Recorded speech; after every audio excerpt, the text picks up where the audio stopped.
guys always ask me about Michigan, and I always say, I respect them, I don't like them.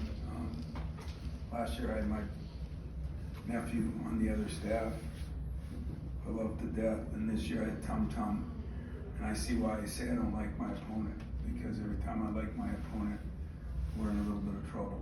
But you got to give them a lot of credit. I don't know if they can make shots like that. They're winning that league the first half. I thought they did a phenomenal job. I thought we did a very poor job. Jeremy started out with 3-4 turnovers.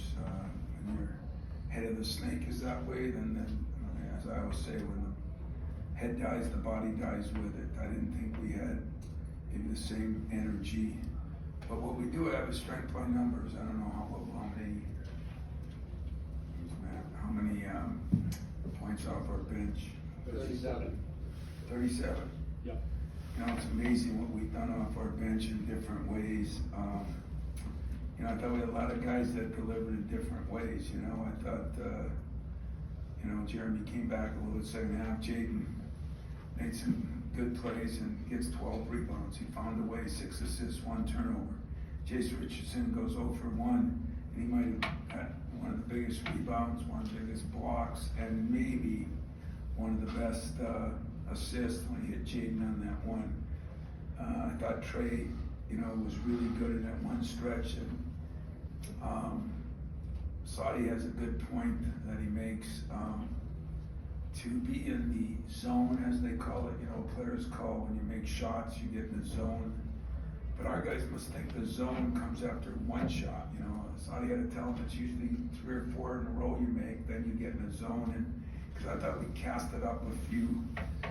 But when you look at the rebounds, when you look at the defense, they were shooting 64% at the under 4 mark of the first half. And so what they shot from then on was dismal, and I think we had something to do with it. I also think they wore down a little bit, and I think that's what we can do if our strength is in our numbers. So I absolutely, love what Todd's done, and be able to come back into this area is pretty cool. Of course, Tom coming back, but I like their team. I mean, I think they're tough. They can go big, they can go small. They made us go small some. So it hurt the chances for Book or even Kohler, to do the things that I think they can do. Shimon struggled a little bit with that too, but Carson Cooper, now he's going to go 4 for 5, but 4 for 4 from the line. He was a guy that was struggling last year. So 11 turnovers after we have 4 in the first couple minutes is probably not bad, but that's a damn good team if they shoot like that. I mean, the big fella,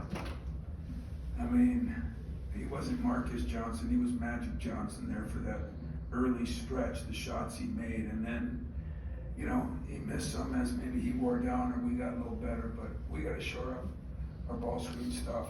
That falls on me and our staff. I didn't think we did a very good job of that, and so we'll improve, they'll improve, and happy I got a win. Get the hell out of here. Hey, Tom, we've been talking legacy a little bit the past few times, so we'll add the term coaching tree. You're seeing your coaching tree continue to grow. What does that feel like right now, present? And then even with Tom having an impact, how much does his knowing the family business kind of impact that first half run with them being up like that, not taking anything away from how great Bowling Green played? Yeah, I don't know. I don't know. Tom didn't make many shots. They made them all.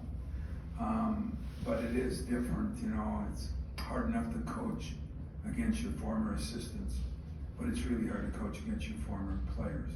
I've only done it twice, but only one of them was, a 4-year guy, and that's Tom. And of course, at Butler, Mojo was the other one, but he was only here 2 years. So I just appreciate that whole staff. I thought they played awfully well, and if they don't wear down, and a couple of those guys, that number 14, Towns, he goes 2 for 2 from the 3, and we didn't know he could make one. We were going to be off him, so give him credit. I told him that after. He's got a nice team. If he can keep together, I can't believe they're 5 for 26 from the 3. just felt like they were all going in, you know. That's what happens when you make one or two early. But they play hard, they're tough, good guards, nice team. Well, Tom, you kind of answered a little bit of the question. What did Bowling Green do to make this the toughest double-digit victory that you've got, and what do you take away? What do you go into your team and tell them, hey guys, this is what we have to prepare for, this is what we have to do better? I thought we found a way to win by being up a little bit better at the end, by like Jaden getting 12 rebounds. You know, Jace making a big play when he needed it, you know, Trey making a couple plays. You know, our big struggle a little bit tonight too, and some of it was the coverages that we bestowed upon them, so we gotta do better. But what did I take away? We were down 10, we came back, we were down in the second half, and we found a way to go on a run and hold them scoreless for over 7 minutes. Maybe that was part them, but I think it was part us. And I mean, that was the best or the hardest double-digit win I've had in a long, long time. I would agree with that, because it wasn't a double-digit, you know, kind of sad for them. That should have been a 4-point game maybe, because they played us that well. Couple questions. One, a guy like Marcus Johnson, who's obviously 6'7", wide body guy, comes from D2 from Akron. Like, how does a guy like that, obviously defending, he's got some limitations. How does a guy like that wind up D2 and then Bowling Green? And are you asking yourself that sometimes when you were watching him hit those shots against you? I was thinking I was in college the same year as Magic, and Michigan State should have picked me up. You know, maybe I could have been that guy that Terry Donnelly that made the shots, but you know, Wojcik says it all the time. There's so many good players, and there really are good players. I didn't say great, but there's good players that play with a purpose. And you know, whenever you're playing games like this, I remember playing Michigan State, Marquette, Minnesota when they were one in the country. I mean, we took Marquette to an 8-point game. They were one in the country. Now McGuire was yelling at them from the sidelines, you know where they're from? They're from the lake, or they're Superior, or the coldest lake. And he was yelling at them during the game, and I kind of felt the same way tonight, you know. But those guys are good players. He's unique now. He's unique, and you know, he hadn't gone in the post much. I think he's harder to guard in the post than he is on the perimeter. And maybe this will help them get him down in the post more, because he's got some moves down there now. We hadn't seen him in the post, so you'd say, why didn't we double him? And he's a phenomenal passer.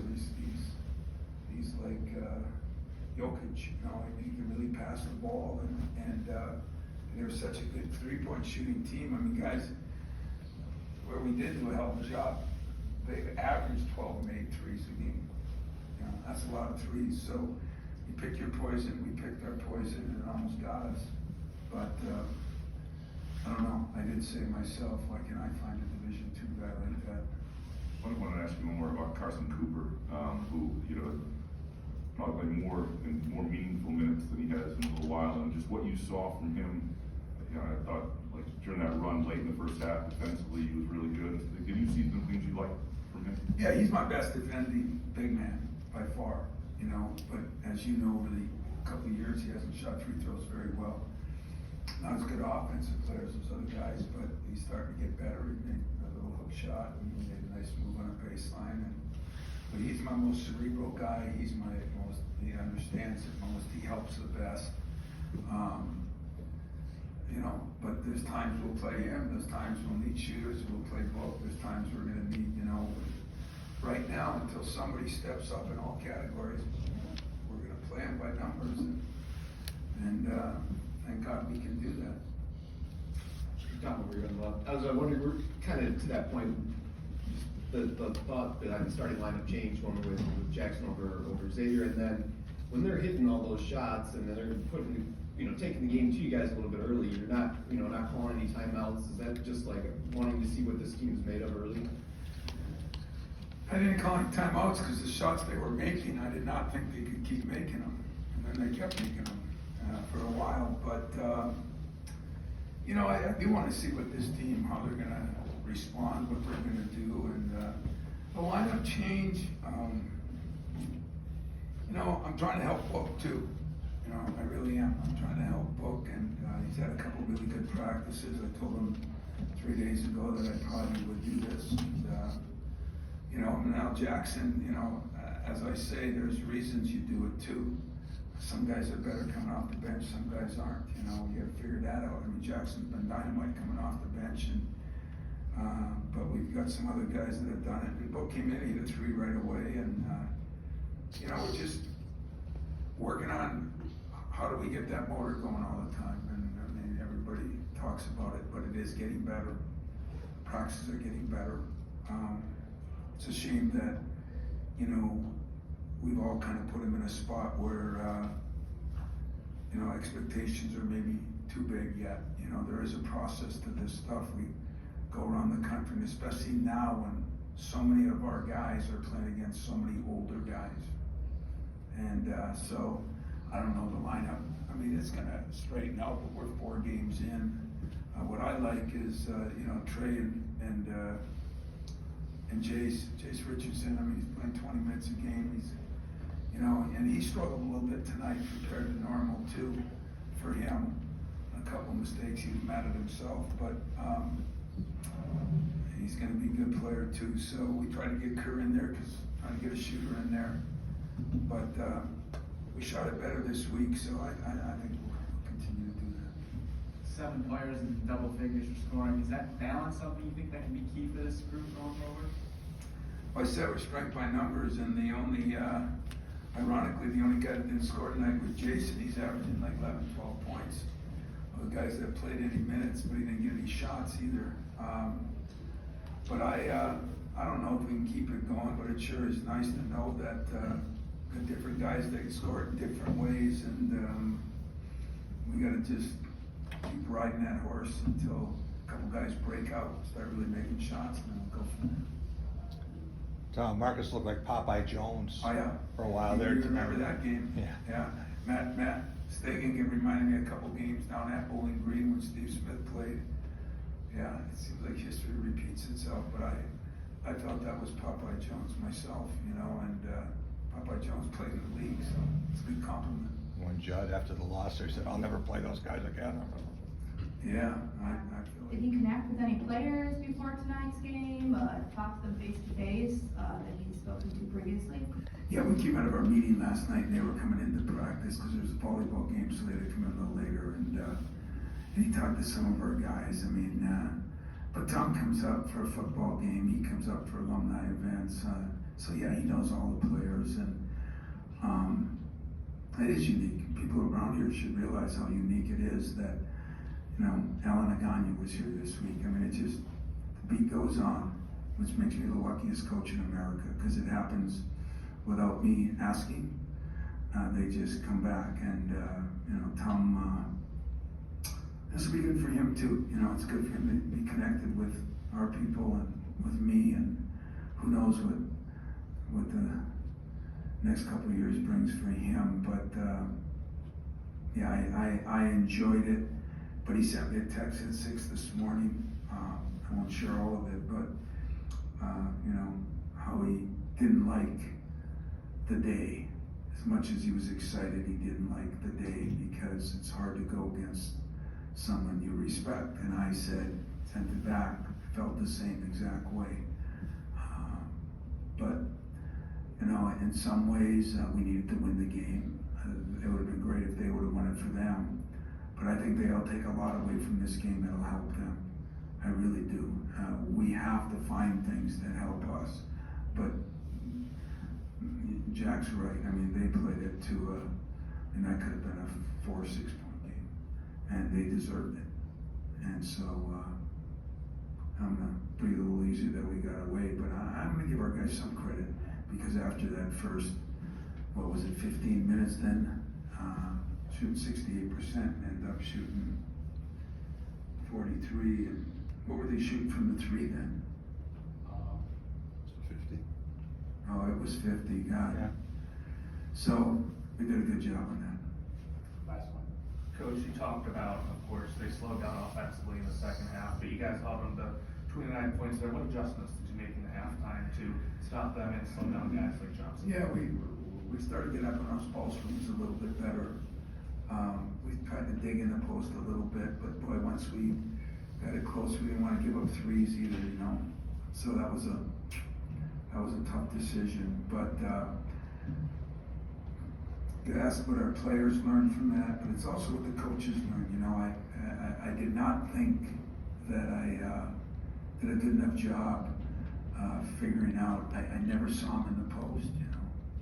So my whole staff. So we'll have a staff meeting and say, you know what, whether we see him or not, we better make sure we're better prepared for that than we were.